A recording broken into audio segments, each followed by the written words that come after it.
ഇടവേള കഴിഞ്ഞ് വാർത്താ ദിനത്തിലേക്ക് മടങ്ങിയെത്തുമ്പോൾ P C George Kottayam medical college ആശുപത്രിയിലാണ്. അവിടെ 14 ദിവസത്തേക്ക് ജയിൽ റിമാൻഡ് ചെയ്യപ്പെടാൻ കോടതി ഉത്തരവിട്ടിരിക്കുന്ന പി സി ജോർജ് അതിന് മുന്നോടിയായിട്ടുള്ള വൈദ്യപരിശോധനയിലൂടെ കടന്നുപോയിക്കൊണ്ടിരിക്കുന്നു. അതിനുശേഷമുള്ള റിപ്പോർട്ട് കോടതിയുടെ മുമ്പിൽ ഹാജരാക്കേണ്ടതുണ്ട്, മജിസ്ട്രേറ്റിന് മുമ്പിൽ ഹാജരാക്കേണ്ടതുണ്ട്. ആതിര ധർമ്മരാജ്, ഈ വാർത്ത റിപ്പോർട്ട് ചെയ്ത മാധ്യമങ്ങളിൽ ചിലത് രാവിലെ പി സി ജോർജ് കോടതിയിൽ നേരിട്ടെത്തി കീഴടങ്ങിയതിനെ വിശേഷിപ്പിച്ചത് പോലീസിനെ നോക്കുകുത്തിയാക്കി കീഴടങ്ങി എന്നുള്ളതാണ്. ആ നോക്കുകുത്തിയാക്കി പോലീസിനെ എന്നുള്ളത് ഉചിതമാണോ ആ പ്രയോഗം? കാരണം പോലീസ് മാറി നിൽക്കുകയായിരുന്നു, ഒരു നായക പരിവേഷം ലഭിക്കാതിരിക്കുക എന്നുള്ള ലക്ഷ്യത്തിന് വേണ്ടിക്കൊണ്ട്. കാരണം നായക പരിവേഷം ലഭിക്കുക എന്ന് പറഞ്ഞാൽ അത് സമൂഹത്തിൽ വലിയ പ്രത്യാഘാതങ്ങൾ ഉണ്ടാക്കുന്നതാണ്. ഒരു പക്ഷേ ഈ 14 ദിവസം ജയിലിൽ കിടന്ന് പുറത്ത് ഇറങ്ങി വരുമ്പോൾ ഒരു പ്രതിച്ഛായ സൃഷ്ടിക്കാൻ കൂടി ശ്രമിച്ചു എന്നും വന്നേക്കാം. ഇതാ നിങ്ങൾക്ക് വേണ്ടി ഞാൻ സംസാരിച്ചു, അതിൻ്റെ പേരിൽ ഞാൻ ജയിലിൽ പോയി ഇതാ ജയിലിൽ നിന്ന് ഇറങ്ങി വന്നിരിക്കുന്നു, എന്നെ സ്വീകരിക്കുവിൻ എന്ന് തോന്നിപ്പിക്കുന്ന ഒരു പ്രതിച്ഛായ നിർമ്മിതിക്കുള്ള സാധ്യത അടക്കം സമൂഹത്തിന് പ്രതിലോമകരമായിട്ടുള്ള സാധ്യതകൾ ഈ ഒരു വാർത്തയ്ക്കകത്തുണ്ട്. അത് ആ വാർത്ത ഉൽപ്പാദിപ്പിച്ച പ്രതിസ്ഥാനത്തുള്ള വ്യക്തിയിലുണ്ട്. അതിനെ എങ്ങനെ മുതലെടുക്കാമെന്ന് വിചാരപ്പെടുന്നവർ സമൂഹത്തിൻ്റെ പല ഭാഗങ്ങളിലുണ്ട്. അതിൻ്റെ എല്ലാ പ്രത്യാഘാതങ്ങൾ മനസ്സിലാക്കിക്കൊണ്ട് തന്നെയാണ് കോടതി ഈ ഒരു തീരുമാനത്തിലേക്ക് വന്നിട്ടുള്ളത്. അതുകൊണ്ട് നോക്കുകുത്തിയാക്കി പോലീസിനെ എന്ന് പറയുന്ന പ്രയോഗം അത് ശരിയാണോ? തീർച്ചയായിട്ടും മനേഷ്, ഈ നോക്കുകുത്തിയാക്കി എന്ന് പറയുമ്പോൾ പോലും പോലീസിന്റെ ഭാഗത്തുനിന്ന് ഒരു നിസ്സംഗത ഉണ്ടായിരുന്നു എന്നുള്ളതിൽ ഒരു സംശയമില്ല. കാരണം ഞാൻ നേരത്തെ സൂചിപ്പിച്ചതുപോലെ തന്നെ കഴിഞ്ഞ ജനുവരിയിൽ ഉണ്ടായ ഒരു സംഭവമാണ്. ഇന്നിപ്പോൾ ഏകദേശം ഫെബ്രുവരി അവസാനമായി. ഏകദേശം ഇത്രത്തോളം സമയം നീണ്ടു നിന്നു ഈ കേസ് എന്നുള്ളത് തന്നെയാണ് ഏറ്റവും ശ്രദ്ധേയകരമായിട്ടുള്ള കാര്യം. മറ്റൊന്ന്, ഈ വിദ്വേഷ പരാമർശം അടക്കമുള്ള കാര്യങ്ങളിൽ ഈ വർഗീയത കൂടെ കടന്നു വരുമ്പോൾ അത് ശരിക്കും ആ രീതിയിൽ നോക്കുകയാണെങ്കിൽ അത് സമൂഹത്തിനടക്കം വലിയ തരത്തിലൊരു പൊതുബോധമുള്ള ഒരു കാര്യം തന്നെയാണ്. അതോടൊപ്പം തന്നെ രാഷ്ട്രീയ പാർട്ടികൾ അടക്കം ഈ വിഷയത്തിൽ വലിയ തരത്തിലുള്ള ഒരു സംഘർഷത്തിലേക്കൊക്കെ നീങ്ങുന്ന ഒരു സാഹചര്യം കൂടെ ഉണ്ടായിരുന്നു. കഴിഞ്ഞ തവണയൊക്കെ ഈ വിദേശ പരാമർശം നടത്തിയ സാഹചര്യത്തിൽ BJP നേതാക്കളടക്കം ഈ പി സി ജോർജിന് അകമ്പടിയായി അല്ലെങ്കിൽ അറസ്റ്റ് ചെയ്ത രീതി ശരിയായില്ല എന്നതടക്കമുള്ള കാര്യങ്ങളൊക്കെ ആരോപിച്ച് രംഗത്തെത്തുന്ന ഒരു സാഹചര്യം അടക്കം നമ്മൾ കണ്ടതാണ്. അപ്പോൾ ആ സാഹചര്യമൊക്കെ നിലനിൽക്കുന്നുണ്ട്. അതോടൊപ്പം തന്നെ പി സി ജോർജിന്റെ ആരോഗ്യ പ്രശ്നങ്ങൾ കഴിഞ്ഞ കുറച്ച് ദിവസങ്ങളിലായി ഈ കേസുമായി ബന്ധപ്പെട്ട് നോക്കുകയാണെങ്കിൽ കുറച്ച് ദിവസങ്ങളിലായി തുടരെ ചർച്ച ചെയ്യുന്നുണ്ട്. ആ സാഹചര്യം കൂടെ നിലനിൽക്കുന്നുണ്ട് എന്നുള്ളത് തന്നെയാണ്. ഏറ്റവും ഈ ഒരു സംഭവവുമായി ബന്ധപ്പെട്ട് നടത്തിയ പരാമർശം അത് കൃത്യവും വ്യക്തവുമായിട്ടുള്ള ഒരു പരാമർശം തന്നെയാണ്. ഒരു സമുദായത്തെ ആ രീതിയിൽ അടിച്ചാക്ഷേപിക്കുന്ന തരത്തിലൊരു പരാമർശം അത് തന്നെയാണ് ഉണ്ടായത് എന്നുള്ളത് തന്നെയാണ്. അപ്പോൾ അങ്ങനെ ഒന്ന് ഉണ്ടാകുമ്പോൾ അതിൽ ഇടപെടുന്ന രീതി, അതില്ലെങ്കിൽ അതിൽ എങ്ങനെ നമ്മൾ മുന്നോട്ട് കൊണ്ടുപോകണം എന്നടക്കമുള്ള കാര്യങ്ങളിൽ സംശയമുണ്ടാകും. കാരണം ഇത് പൊതുബോധത്തെ നയിക്കുന്ന തരത്തിലേക്കുള്ള ഒരു രീതിയിലേക്ക് മാറിക്കഴിഞ്ഞാൽ അത് പ്രശ്നങ്ങളുണ്ടാകും, വർഗീയപരമായിട്ടുള്ള ഉണ്ടാകും. അത് ഇരു വിഭാഗങ്ങളിലുമായി വലിയ തരത്തിലുള്ള പ്രശ്നങ്ങൾ ഉണ്ടാകുമെന്നതടക്കമുള്ള കാര്യങ്ങൾ നിലനിൽക്കുന്നുണ്ട്. മറ്റൊന്ന്, രാഷ്ട്രീയ സാഹചര്യം കൂടെ നോക്കുമ്പോൾ തെരഞ്ഞെടുപ്പ് അടക്കം ഉണ്ടാകുന്ന അല്ലെങ്കിൽ ആ രീതിയിൽ മുന്നോട്ട് പോവേണ്ട ഒരു സാഹചര്യം കൂടെ നിലനിൽക്കുന്നുണ്ട്. അപ്പോൾ രാഷ്ട്രീയ പാർട്ടികൾ അതടക്കമുള്ള കാര്യങ്ങളിൽ ഒരു ശ്രദ്ധ കേന്ദ്രീകരിക്കുമെന്നതടക്കം ആ കാര്യങ്ങളിലടക്കം ഒരു നമുക്ക് മുന്നോട്ട് നോക്കാം എന്നുള്ളത് തന്നെയാണ്. കാരണം ഇനി ഇലക്ഷൻ വരാനാകുന്നു എന്നതടക്കമുള്ള കാര്യങ്ങൾ മുൻപിലുണ്ട്. അപ്പോൾ ഇത്തരത്തിൽ പല രീതിയിൽ ഈ കാര്യങ്ങൾ നിലനിൽക്കുന്നു എന്നുള്ളത് തന്നെയാണ്. ഒന്ന് മതപരമായിട്ട്, രണ്ട് രാഷ്ട്രീയപരമായിട്ട്, അങ്ങനെ ആ രണ്ട് രീതിയിൽ ഈ പരാമർശം നിലനിൽക്കുന്നു എന്നുള്ളത് തന്നെയാണ് ഏറ്റവും ശ്രദ്ധേയകരമായിട്ടുള്ള ഒരു കാര്യം എന്ന് പറയുന്നത്. മറ്റൊന്ന്, ഇപ്പോൾ കോടതി തന്നെ വലിയ തരത്തിൽ വിമർശനം ഉന്നയിച്ച ഒരു സാഹചര്യം കൂടെ നിലനിൽക്കുമ്പോൾ ആ രീതിയിൽ അത് പി സി ജോർജിന് വിലങ്ങുതടിയാകുന്നു എന്നുള്ളത് തന്നെയാണ് ഏറ്റവും എടുത്തു പറയേണ്ട മറ്റൊരു കാര്യം എന്ന് പറയുന്നത്. കാരണം കഴിഞ്ഞ തവണയൊക്കെ ഇത്തരത്തിൽ വിദ്വേഷ പരാമർശം നടത്തുന്നു, ആ പരാമർശത്തിൽ താൻ ഉദ്ദേശിച്ചത് ഈ രീതിയിലല്ല എന്നതടക്കമുള്ള കാര്യങ്ങൾ പറയുന്നു. കഴിഞ്ഞ തവണയൊക്കെ ഈ പരാമർശത്തിൽ ഉറച്ചു നിൽക്കുന്ന ഒരു സാഹചര്യം നമ്മൾ കണ്ടു. ആ രീതിയിൽ താൻ ജയിലിലേക്ക് പോകുന്നു, ആ രീതിയിൽ ആ പരാമർശത്തിൽ ഉറച്ചു നിന്നുകൊണ്ട് മുന്നോട്ട് പോകുന്ന കാഴ്ചയും മറ്റ് അദ്ദേഹത്തെ സപ്പോർട്ട് ചെയ്യുന്ന ആളുകൾ ആ രീതിയിൽ അദ്ദേഹത്തെ പിന്തുണച്ച് മുന്നോട്ട് വരുന്നു.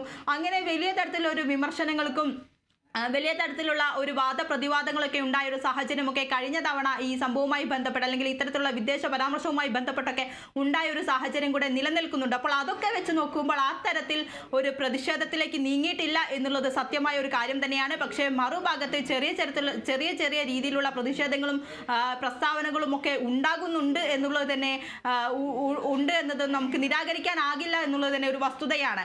പക്ഷേ ഈ കോടതിയുടെ ഇടപെടൽ അത് തന്നെയാണ് ഈ കേസിൽ ഏറ്റവും എടുത്തു പറയേണ്ട ഒരു കാര്യം എന്ന് പറയുന്നത്. ഒരുപാട് തവണ ഈ മുൻകൂർ ജാമ്യാപേക്ഷ കോടതി മാറ്റിവെച്ചെങ്കിൽ പോലും ഇത് പരിഗണിച്ച സമയത്ത് ഹൈക്കോടതി ആയി കഴിഞ്ഞാലും അതുപോലെ സെഷൻസ് കോടതി ആയി കഴിഞ്ഞാലും വലിയ തരത്തിലുള്ള ഒരു നിർദ്ദേശങ്ങൾ നൽകിയിട്ടുണ്ട്. ഇത്തരത്തിലുള്ള വിദ്വേഷ പരാമർശങ്ങൾ പാടില്ല എന്ന ഒരു കാര്യം അത് കൃത്യമായി വ്യക്തതയോടെ പറഞ്ഞു വെക്കുന്നു എന്നുള്ളത് തന്നെയാണ് ഏറ്റവും ശ്രദ്ധേയകരമായിട്ടുള്ള കാര്യം എന്ന് പറയുന്നത്. അത് PC ജോർജ് പറഞ്ഞത് വിദ്വേഷ പരാമർശമാണ് എന്നതിൽ യാതൊരു സംശയവുമില്ല. ഇതിൽ മാപ്പ് പറഞ്ഞത് കൊണ്ട് മാത്രം ഈ പ്രശ്നം തീരില്ല എന്നത് അടിവരയിട്ടുകൊണ്ട് കോടതി പറയുന്നു. അതിന്റെ അടിസ്ഥാനത്തിൽ കോടതി മുൻകൂർ ജാമ്യാപേക്ഷ തള്ളുന്നു എന്നുള്ളത് തന്നെയാണ് ഏറ്റവും എടുത്തു പറയേണ്ടത്. അപ്പോൾ ആ ഒരു സാഹചര്യം നിലനിൽക്കുമ്പോഴാണ് വീണ്ടും ഈ പോലീസിന് കീഴടങ്ങേണ്ട ഒരു സാഹചര്യത്തിലേക്ക് എത്തുന്നു. 2 ദിവസം സാവകാശം PC ജോർജ് ചോദിക്കുന്നു. പക്ഷേ പോലീസിനെ അടക്കം നോക്കുകുത്തിയാക്കി പോലീസ് സ്റ്റേഷനിൽ എത്തേണ്ട PC ജോർജ് ഇന്ന് രാവിലെ എത്തിയത് ഈരാറ്റുപേട്ട മജിസ്ട്രേറ്റ് കോടതിയിലാണ്. അവിടെ കോടതിയിൽ ഹാജരായി തന്റെ ആരോഗ്യ പ്രശ്നങ്ങൾ അടക്കം ചൂണ്ടിക്കാണിച്ചുകൊണ്ട് അഭിഭാഷകൻ കാര്യങ്ങൾ പറയുന്നു എന്നുള്ളത് തന്നെയാണ്. അതിന്റെ ഒക്കെ അടിസ്ഥാനത്തിൽ കോടതി എല്ലാം അതൊക്കെ നേരത്തെ കണ്ടുകൊണ്ട് തന്നെ കോടതി റിമാൻഡ് ചെയ്തിരിക്കുന്നു എന്നുള്ളത് തന്നെയാണ് ഏറ്റവും പ്രധാനപ്പെട്ട കാര്യം. ഈ ഒരു വിഷയത്തിൽ അത് സമൂഹത്തിനടക്കം വലിയ തരത്തിൽ ആഘാതം ഉണ്ടാക്കുന്ന ഒരു പ്രശ്നമായി മാറുമ്പോൾ അതിൽ കൃത്യമായ നിലപാട് കൃത്യമായ നടപടി കോടതി എടുക്കുന്നു എന്നുള്ളത് തന്നെ ഏറ്റവും എടുത്തു നമുക്ക് പറയാം. ആ രീതിയിൽ കോടതിയുടെ ഒരു താക്കീത് തന്നെയാണ് ഇത്തരത്തിലുള്ള വിദേശ പരാമർശങ്ങൾ നടത്തരുത് എന്നുള്ള വലിയൊരു താക്കീത് കോടതി നൽകുന്നു എന്നുള്ളത് തന്നെയാണ് ഏറ്റവും പ്രധാനപ്പെട്ട ഒരു കാര്യം എന്ന് പറയുന്നത്. അതിന്റെ അടിസ്ഥാനത്തിൽ തന്നെയാണ് 14 ദിവസത്തേക്ക് റിമാൻഡ് ചെയ്തിരിക്കുന്നത്. രാഷ്ട്രീയ നേതാക്കളായാൽ പോലും ഇത്തരത്തിലുള്ള വിദേശ പരാമർശങ്ങളിലേക്ക് പോകരുത് എന്നതടക്കമുള്ള കാര്യങ്ങൾ കോടതി മുന്നോട്ട് വെക്കുന്നു. ഇതിൻ്റെയൊക്കെ അടിസ്ഥാനത്തിലാണ് റിമാൻഡ് ചെയ്യുന്നത്. ഈ റിമാൻഡ് ചെയ്തപ്പോൾ തുടർന്ന് ഈരാറ്റുപേട്ട പോലീസ് സ്റ്റേഷനിൽ എത്തുന്നു. അവിടെ DYSPയുടെ നേതൃത്വത്തിലുള്ള അന്വേഷണ സംഘം ആദ്യ പടി എന്നോണം മൊഴിയെടുക്കുന്നു. ഈ മൊഴി രേഖപ്പെടുത്തിയ ശേഷം ആദ്യം ഈ താലൂക്ക് ആശുപത്രിയിൽ എത്തിച്ചുകൊണ്ട് പാലാ താലൂക്ക് ആശുപത്രിയിൽ എത്തിച്ചുകൊണ്ട് ആദ്യം ഈ ആരോഗ്യനില പരിശോധിച്ചത് വീണ്ടും കോടതിയിൽ ഹാജരാക്കുന്നു. അവിടെ നിന്ന് വീണ്ടും അഭിഭാഷകൻ പറയുന്നു ആരോഗ്യ പ്രശ്നങ്ങളുണ്ട്.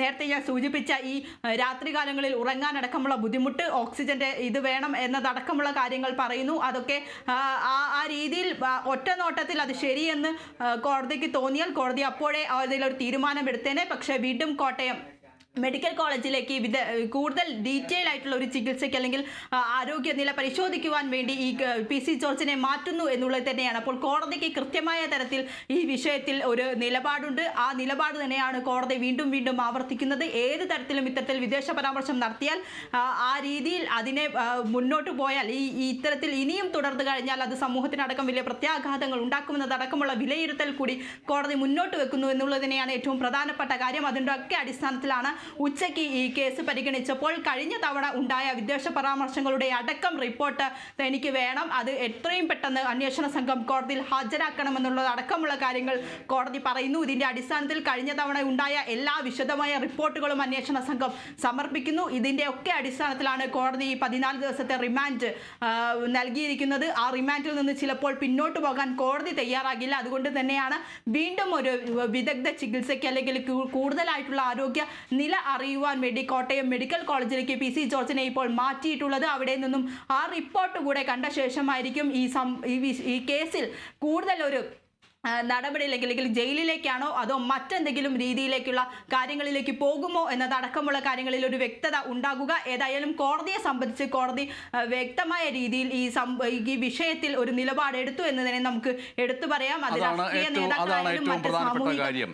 അങ്ങനെ വാവിട്ട വാക്കിന് PC ജോർജിന് ജയിലിലേക്ക് പോകേണ്ടി വരുന്നു. 14 ദിവസത്തെ റിമാൻഡിലേക്ക് കാര്യങ്ങൾ എത്തിച്ചേർന്നിരിക്കുന്നു. ചാനൽ ചർച്ചയിലെ മതവിദ്വേഷ പരാമർശ കേസിൽ BJP നേതാവ് PC ജോർജ് 2 ആഴ്ച റിമാൻഡ് ചെയ്യപ്പെട്ടിരിക്കുന്നു. കീഴടങ്ങിയിട്ടുള്ള ജോർജിന്റെ ജാമ്യാപേക്ഷ ഈരാറ്റുപേട്ട മജിസ്ട്രേറ്റ് കോടതിയാണ് തള്ളിയിരിക്കുന്നത്. ഇന്ന് രാവിലെ 11 മണിക്കാണ് പോലീസിനെ നോക്കുകുത്തിയാക്കിക്കൊണ്ട് എന്ന് വിശേഷിപ്പിച്ചുകൊണ്ട് ചില മാധ്യമങ്ങൾ റിപ്പോർട്ട് ചെയ്തതുപോലെ ജോർജ് കോടതിയിൽ കീഴടങ്ങിയത്. തുടർന്ന് 12:15 ഇരു വിഭാഗങ്ങളുടെയും വാദം കോടതി കേട്ടു. ജോർജിനെ കസ്റ്റഡിയിൽ വിടേണ്ട ആവശ്യമില്ല എന്നാണ് അദ്ദേഹത്തിൻ്റെ അഭിഭാഷകൻ വാദിച്ചത്.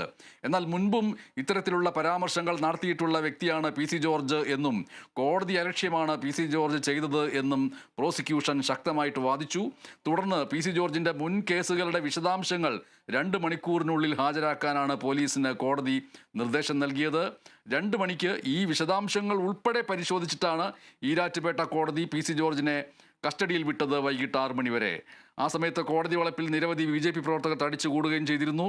തിങ്കളാഴ്ച രാവിലെ, അതായത് ഇന്ന് രാവിലെ പോലീസ് സംഘം വീട്ടിലെത്തിയെങ്കിലും പി സി ജോർജ് സ്ഥലത്തുണ്ടായിരുന്നില്ല. ജോർജിൻ്റെ മുൻകൂർ ജാമ്യാപേക്ഷ ഹൈക്കോടതി തള്ളിയിരുന്ന പശ്ചാത്തലത്തിലാണ് അത്. പിന്നാലെ 2 തവണ ജോർജിൻ്റെ വീട്ടിലെത്തിയെങ്കിലും നോട്ടീസ് കൈമാറാൻ കഴിഞ്ഞില്ല. പോലീസ് അറസ്റ്റ് ചെയ്യാൻ നീക്കം തുടങ്ങിയതിന് പിന്നാലെ ഹാജരാകാൻ 2 ദിവസത്തെ സാവകാശം പി സി ജോർജ് തേടിയിരുന്നു. ഇന്ന് ഹാജരാകാമെന്നാണ് അദ്ദേഹം പോലീസിനെ അറിയിച്ചിരുന്നത്. മറ്റ് വഴികളെല്ലാം അടഞ്ഞതോടുകൂടിയാണ് ഒടുവിൽ പി സി ജോർജ് കോടതിയിലെത്തിയിട്ട് കീഴടങ്ങിയത്. ഓർക്കുക, ജനുവരി 5-ാം തീയതി ആയിരുന്നു ടെലിവിഷൻ ചാനൽ ചർച്ചയ്ക്കിടെ പി സി ജോർജ് മതവിദ്വേഷ പരാമർശം നടത്തിയത്. യൂത്ത് ലീഗിൻ്റെ ഈരാറ്റുപേട്ട മണ്ഡലം കമ്മിറ്റിയുടെ പരാതിയിലാണ് പോലീസ് കേസെടുത്തത്. കോട്ടയം സെഷൻസ് കോടതിയും പിന്നീട് ഹൈക്കോടതിയും പി സി ജോർജിൻ്റെ മുൻകൂർ ജാമ്യാപേക്ഷ തള്ളിയിരുന്നു. അതിൻ്റെ തുടർച്ചയായിട്ടാണ് ഇപ്പോൾ പി സി ജോർജിനെ 2 ആഴ്ചത്തേക്ക് റിമാൻഡ് ചെയ്തിരിക്കുന്നത്. കോട്ടയം മെഡിക്കൽ കോളേജ് ആശുപത്രിയിൽ വൈദ്യപരിശോധന പൂർത്തിയാക്കിയതിന് ശേഷം ജയിലിലേക്ക് മാറ്റുന്ന കാര്യങ്ങളടക്കമുള്ള നടപടിക്രമങ്ങളിലേക്ക് തിരിയുകയും ചെയ്യും. ആതിര ധർമ്മരാജാണ് വിവരങ്ങൾ നൽകിയത്.